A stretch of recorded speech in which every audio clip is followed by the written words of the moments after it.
it's extremely reassuring that there is such a clear and public coalition that's been formed to defend against any possible attack. I think that serves more than one purpose, because it also underscores to the Israeli government not a dependence on the world, but how the problem is bigger than Israel itself. And there is a lot of value to such a strategic alliance. And indeed, looking a little bit further beyond the current moment, as we all know, what the U.S. is offering Israel is just that alliance formalized, enlarged, and arrayed against Iran, which has tremendous strategic value to Israel. And the fact that Netanyahu has projected indifference to the package deal that Biden has been shopping around is a little bit shocking, rather reckless. Let's hope indeed Iran is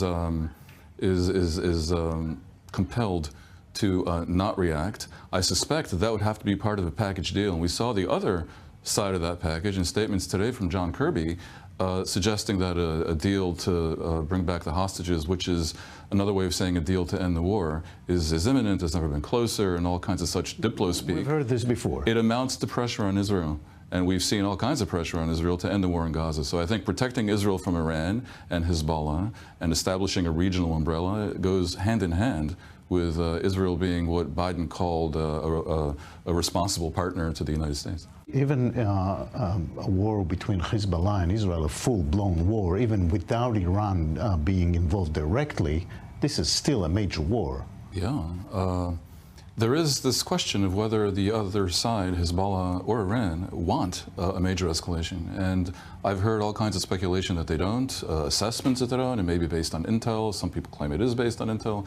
But really, these organizations are so so dependent on a few people at the top.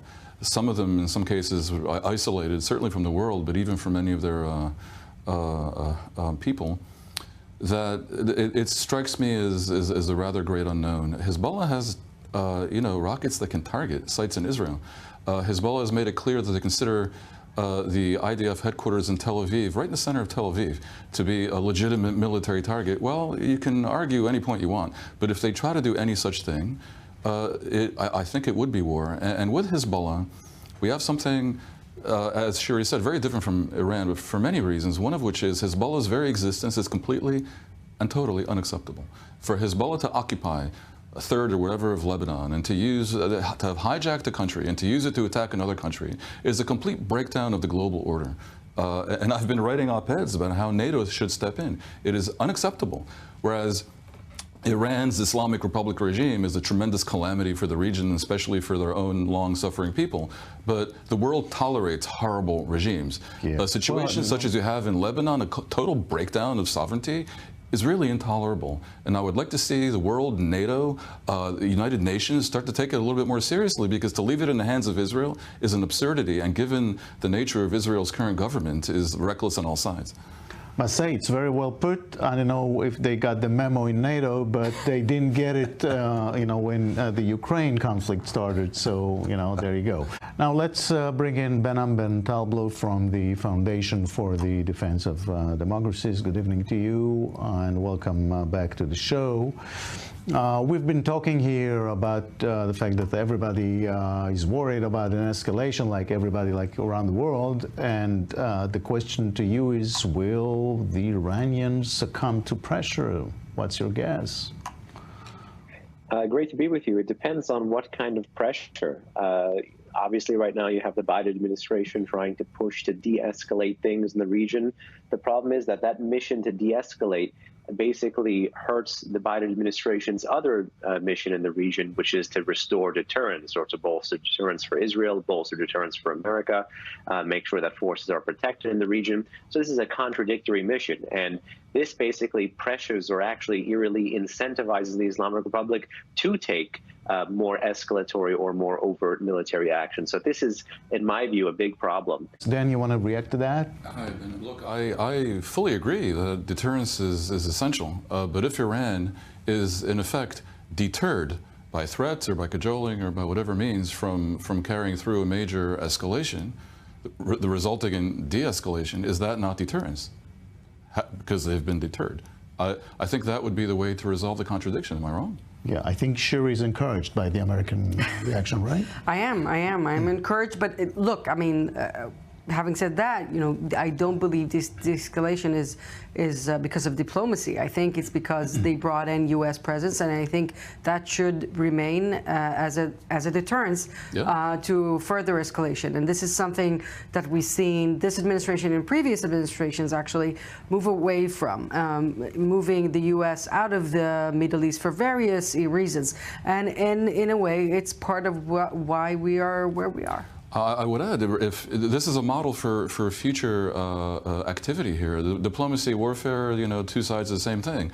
If Iran was deterred by what in effect is a big stick, then I do believe that is the exact strategy that Ben is advocating. I think the contradiction is resolved by the nature of the deterrence.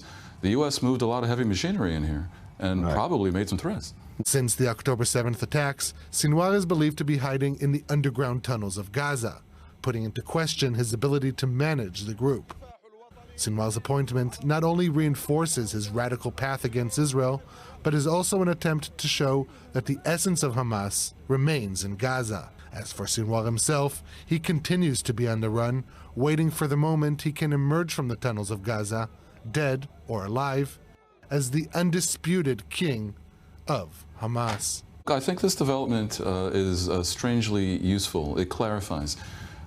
Because in the past, when he spoke to Hamas, when he negotiated in some deniable way with Hamas, you didn't know who you were negotiating with, and whatever Haniya might agree to, you didn't know if Sinwar would also agree to it.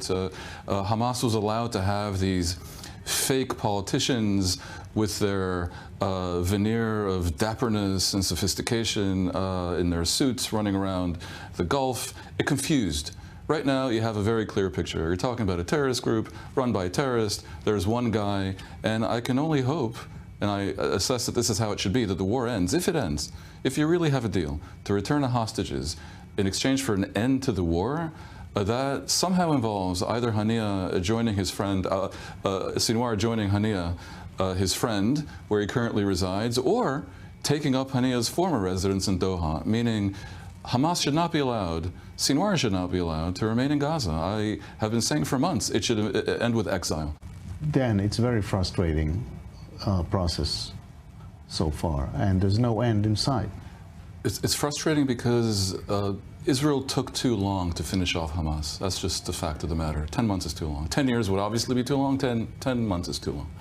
And it appears as if Israel's under pressure, indeed domestic pressure, to agree to Hamas's fundamental condition when he weighed past all the complexities of this deal, to end the war, withdraw from Gaza in exchange for the hostages.